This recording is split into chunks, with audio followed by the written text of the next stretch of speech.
শ্রীমদ ভাগবতে মহামুনি কৃতে কিংবা পুরীশ্বহ সৈদ্রুহৃদয় বরুদ্ধ তে সত্র কীর্তি বিশুসুখু বিস্তৎক্ষণাত দিগম কল্পতরু গলিতং ফলং সুখ মুখাত মিত্র দ্রব সংযুতম বিয়ত ভাগবতং রসমালয়ং মুহুরহু রসিকা ভুবি ভাবু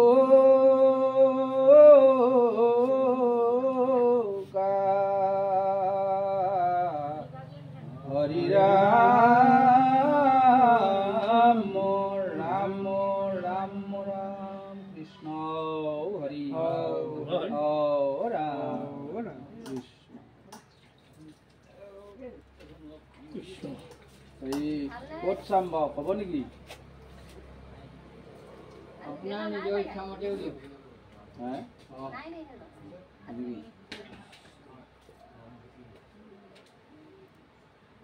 একেবাৰে লাষ্টৰ ফালে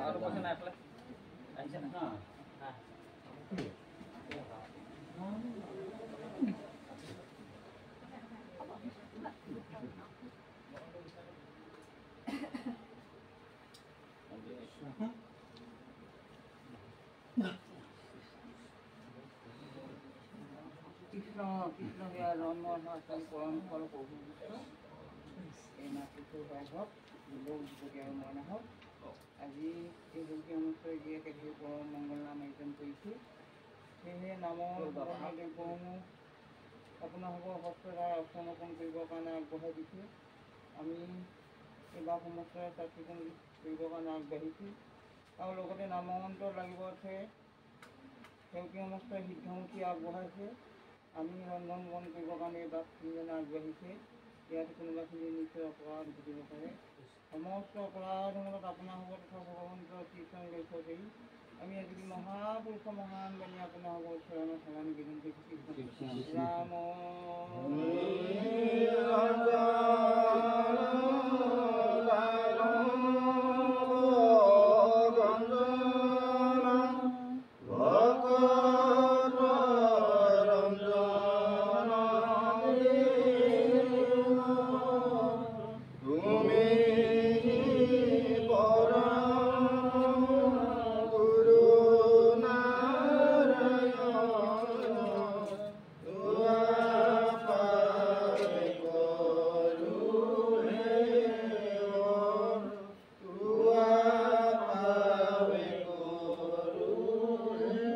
কৃষ্ণ হৰি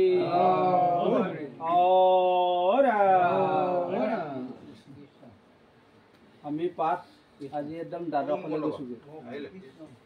দ্বাদশ সপ্তম অধ্যায় পদ ব্ৰহ্মোপদেশ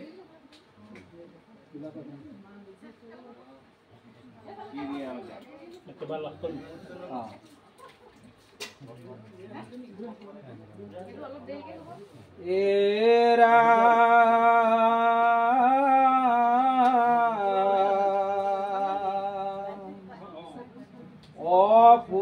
পুছিলানি পতি শুনি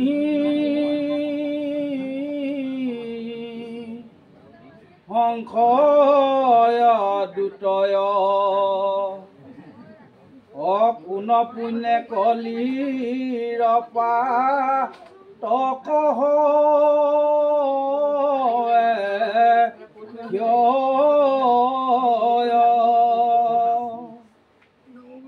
ও কলিৰ পৰম ধৰ্ম অবুলিয়া কাক অপ্ৰকৃতি কহিবু ৰাজা শুনা নাই তাক কুচিলা নিপতি শুনি সংশয় দুটয় পুন পুণ্যে কলিৰ পাতক হুৱে ক্ষয় কলিৰ পৰম ধৰ্ম বুলিয়াবে কাক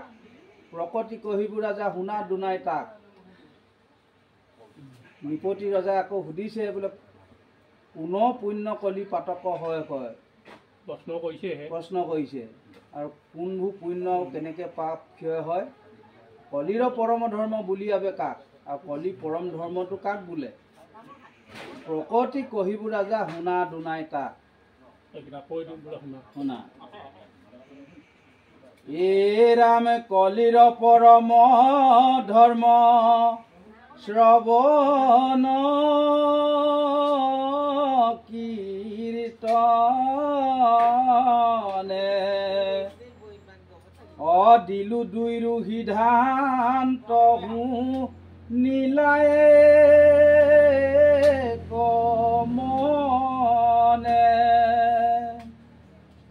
ও কলিৰ পৰম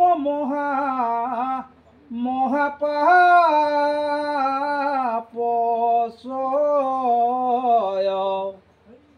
কৃষ্ণৰ কীৰ্তনে সমূহ লঞ্চে কৰে ক্ষয় কলিয় পৰম ধৰ্ম শ্ৰৱণ কীৰ্তনে দিলু দুইৰু সিদ্ধান্ত শুনিলা এক মনে কলিৰ পৰম মহাপাপচয় কৃষ্ণৰ কীৰ্তনে সমূহ লঞ্চে কৰে ক্ষয়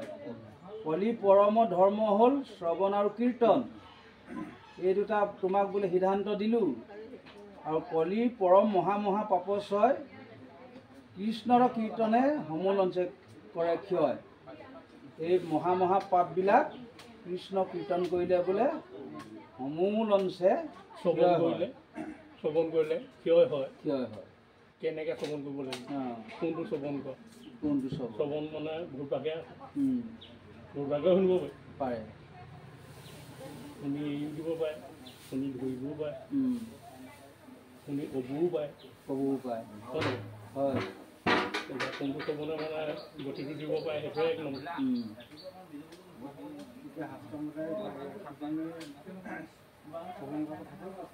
সেইটোৱে কৈছোঁ এটা শ্ৰৱণে আছে না শ্ৰৱণ আমি কোনভাৱে কৰিব লাগিব।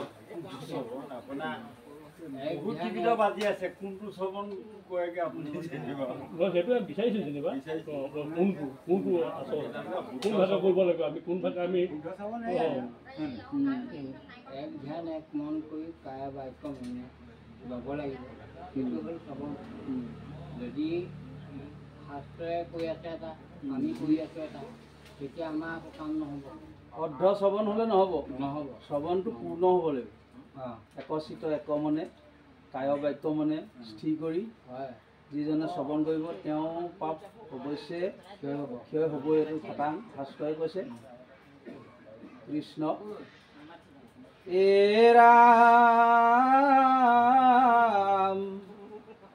শুনিও শত্ৰু বিধ প্ৰলয়ৰ কথা প্ৰথমতে কহু নিত্ৰ প্ৰলয় ব্যৱস্থা ব্ৰহ্মাই আদি কৰি যত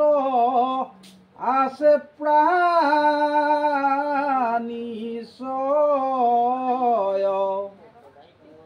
সমস্তৰে হুৱে নিতে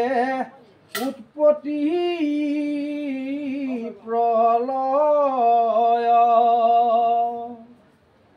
শুনিওক চতুৰ্বিধ প্ৰলয়ৰ কথা প্ৰথমতে কহু নিত্য প্ৰলয় ব্যৱস্থা। আমাৰ চাৰিবিধ প্ৰলয় আছে নিত্য প্ৰলয় নৈমিত্তিক প্ৰলয় আৰু দুবিধ আছিলে কি আছিলে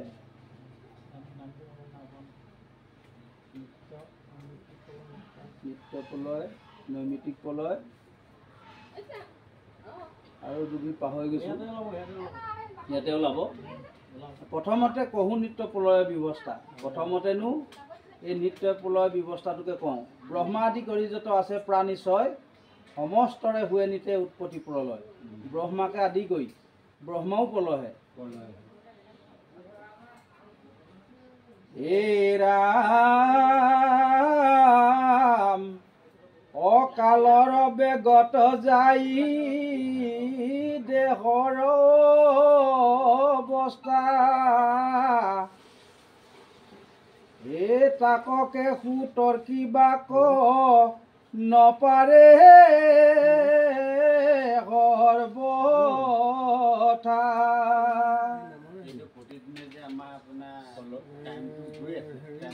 ছালটো কোমলটো তাৰ লগতে আপোনাৰ দেহাটো এ ৰামে যেন আকাশত চন্দ্ৰ সূৰ্যে গতি কৰে এটাক লক্ষী বাক নপাৰয়ে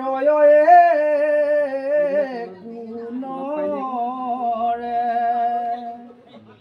কালৰ বেগত যায় দেহৰ অৱস্থা তাক কেহু তোৰ কিবাক নপাৰে সৰ্বথা বেলটোৰ লগতো মিলাই দিছে বেলটো আপোনাৰ পশ্চিমলৈ যাওঁতে কিমান যেন আকাশত চন্দ্ৰ সূৰ্যে গতি কৰে তাক লক্ষী বাক নপাৰ একো নৰে আমাৰ এইবোৰ এনেকেই গৈ আছে এই আপোনাৰ ৰাতিপুৱা হৈছে আকৌ গধূলি হৈছে এদিন গ'ল আমাৰ তেনেকৈ